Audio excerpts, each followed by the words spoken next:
আমাদের ইমামে আজম রাদিয়াল্লাহু তাআলা সুবহানাল্লাহ, ওনারা কত বড় পরহেজগার, কত বড় খোদাবিরু বান্দা ছিলেন।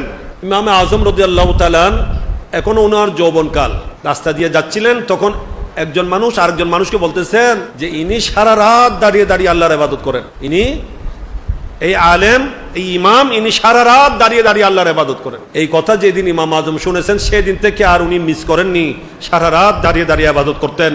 যে বলে আল্লাহর বান্দারা আমাকে ধারণা করছে যেরকম, আমি যদি সেরকম না হয়তো এটা আমার জন্য আযাবের কারণ হবে, আল্লাহর অসন্তুষ্টির কারণ হবে। সেই জন্য উনি এরপর থেকে আর কোনোদিন রাত্রে ফিট বিছানার সাথে লাগান নাই, সারা রাত দাঁড়িয়ে দাঁড়িয়ে আল্লাহর ইবাদত করতেন। সুবহানাল্লাহ।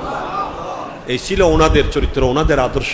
আল্লাহ পাক আমাদের মধ্যেও সেই ধরনের খোদাবিতি নসিব করুক, ওনাদের আদর্শে আদর্শবান হওয়ার, ওনাদের চরিত্রে চরিত্রবান করা হওয়ার এবং ওনাদের জীবনের সর্বক্ষেত্রে অনুসরণ করে চলার আল্লাহ আমাদেরকে তৌফিক নসিব করুক। আমিন।